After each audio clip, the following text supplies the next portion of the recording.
Praise the Lord. ക്രിസ്തുയേശുവിൻ നാമത്തിൽ എല്ലാവർക്കും എൻ്റെ സ്നേഹവന്ദനം. പ്രിയ സഹോദരങ്ങളെ, നിങ്ങൾ സന്തോഷത്തോടെ ക്ഷേമത്തോടെ ആയിരിക്കുന്നു എന്ന് വിശ്വസിക്കുന്നു. ഇന്നത്തെ മീറ്റിങ്ങിന് പോയിട്ട് വരുന്ന വഴി കർത്താവ് ഇടപെട്ട ഒരു ചിന്ത നിങ്ങളുമായി ഷെയർ ചെയ്യാൻ ആഗ്രഹിക്കുന്നു.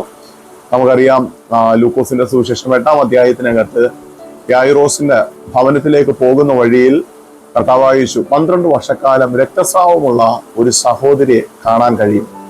അവിടെ തിരുവചനത്തിൽ ഇങ്ങനെ പറയുന്നത്, അവന്റെ വസ്ത്രം മാത്രം ഒന്ന് തൊട്ടാൽ എനിക്ക് സൗഖ്യം വരും എന്ന് ഉള്ളം കൊണ്ട് പറഞ്ഞു. പിറകിൽ വന്ന് അവന്റെ വസ്ത്രത്തിന്റെ തൊങ്ങൽ തൊട്ടു. ആമേൻ.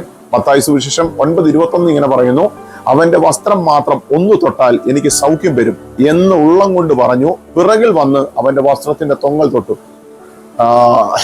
എന്നെ കേൾക്കുന്ന യുവജനമേ, കഴിഞ്ഞ 12 വർഷക്കാലം വൈദ്യന്മാരാൽ കഴിയാത്തത്, വൈദ്യശാസ്ത്രത്തിന് കഴിയാത്തത്, നേർച്ചകൾക്കും കാഴ്ചകൾക്കും കഴിയാതെ പോയ ഒരു സൗഖ്യം നമുക്കറിയാം. രക്തസ്രാവം എന്ന് പറയുമ്പോൾ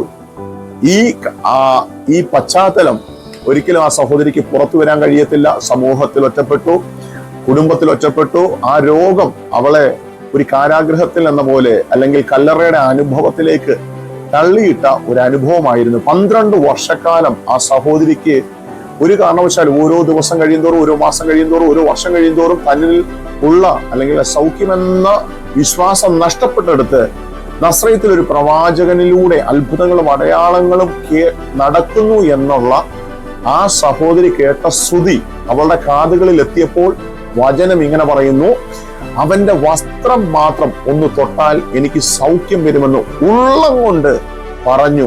പിറകിൽ വന്ന് അവന്റെ വസ്ത്രത്തിന്റെ തൊങ്ങൽ തൊട്ടു. ഏമേ. എന്നാൽ ലൂക്കോസിന്റെ സുവിശേഷം എന്നെ തൊട്ട വചനം ഇതാ. ലൂക്കോസ് 8:45, 44, 45 വാക്യം ഇങ്ങനെ പറഞ്ഞു, അവന്റെ വസ്ത്രത്തിന്റെ തൊങ്ങൽ തൊട്ട ഉടനെ അവളുടെ രക്തസ്രാവം നിന്നു. ആ സഹോദരി തിരിച്ചറിഞ്ഞു അവളുടെ ശരീരത്തിന്മേൽ സൗഖ്യം നടന്നത്.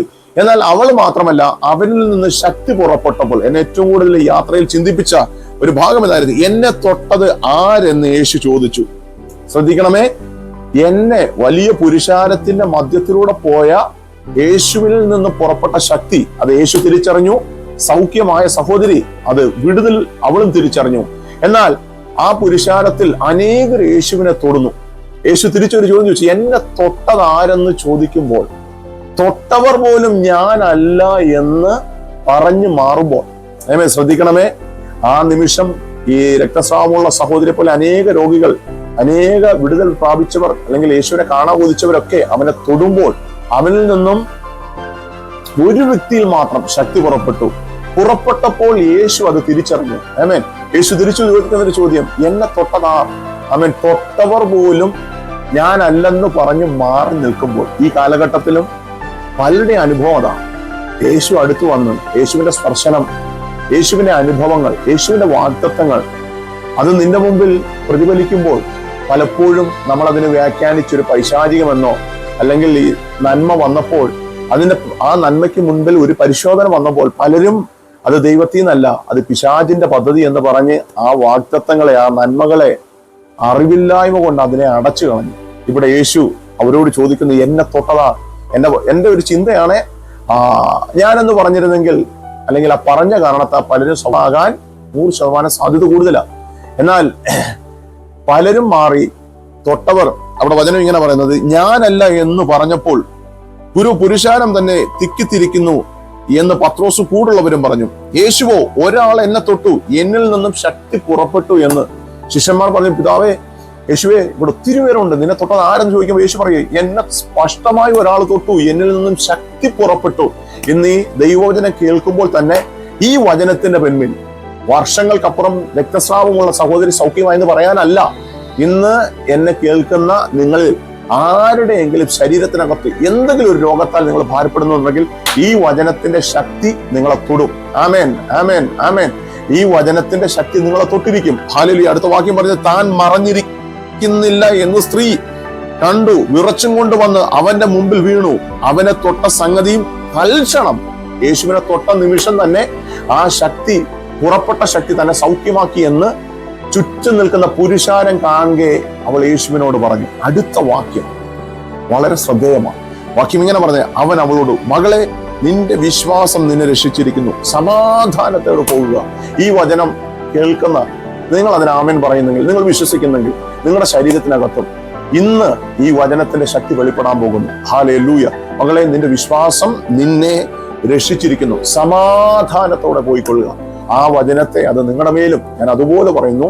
നിന്റെ വിശ്വാസം ഈ കേൾക്കുമ്പോൾ നമ്മൾ ശരീരങ്ങൾ കൊണ്ട് ദൂരസ്ഥരെങ്കിലും ആത്മാവിന്റെ നിറവിൽ ഇന്ന് ഈ മീഡിയ വഴി നിങ്ങൾ കാണുമ്പോൾ നിങ്ങളുടെ ശരീരത്തിനകത്ത് എന്ത് രോഗത്താൽ ഭാരപ്പെടുന്നു, ഈ വചനം 12 വർഷക്കാലം ഇരുളുകളുടെ അധ്യായമായിരുന്ന സഹോദരിയുടെ മേൽ അവരുടെ ഉള്ളത്തിൽ അവന്റെ വസ്ത്രത്തിന്റെ തൊങ്ങൽ തൊട്ടാൽ യേശുവിൽ നിന്നും സൗഖ്യം ലഭിക്കുമെന്നുള്ള വിശ്വാസം ഈ 2025 10-ാം മാസം ഈ 18-ാം തീയതിയും ഈ വചനത്തിന്റെ നിവർത്തീകരണം ഉണ്ടാകാൻ പോകുന്നു. പ്രിയ സഹോദരങ്ങളെ, ഇന്നത്തെ മീറ്റിംഗിൽ, യാത്രയിൽ ഈ വചനം എന്നോട് സംസാരിച്ചപ്പോൾ അസാധാരണമായ ഒരു ദൈവസാന്നിധ്യം എന്റെ വാഹനത്തിനകത്ത് അനുഭവിക്കാൻ കഴിഞ്ഞു. അത് അവിടം കൊണ്ട് തീരുമല്ല, ഇന്ന് ഈ കാണുന്ന നിങ്ങളുടെ മേലും യേശുവിന്റെ കരത്തിന്റെ ശക്തി വെളിപ്പെടാൻ പോകുന്നു. പിതാവേ, ഞങ്ങൾ യേശുവിന്റെ നാമത്തിൽ പ്രാർത്ഥിക്കുന്നു. ഈ വചനം ഇന്ന് ഈ മീഡിയ വഴി കാണുന്ന സഹോദരങ്ങളെ സ്പർശിക്കട്ടെ, അവരെ സൗഖ്യമാക്കട്ടെ, യേശു ക്രിസ്തുവിന്റെ നാമത്തിൽ തന്നെ ആമേൻ. സഹോദരങ്ങളെ, ഈ മെസ്സേജ് നിങ്ങൾക്ക് അനുഗ്രഹമായെങ്കിൽ, നിങ്ങൾ യേശുവിനെ കൂടുതൽ സ്നേഹിക്കുന്നവരാണെങ്കിൽ, സുവിശേഷത്തോട് കൂടുതൽ സ്നേഹം അല്ലെങ്കിൽ സുവിശേഷത്തോട് ഏറ്റവും കൂടുതൽ ആഗ്രഹം, കൊതിയുള്ളവരാണെങ്കിൽ ഈ വീഡിയോ മാക്സിമം നിങ്ങൾ ഷെയർ ചെയ്യുക. കർത്താവ് നിങ്ങളെ ധാരാളമായി അനുഗ്രഹിക്കട്ടെ. God bless you. Amen, amen.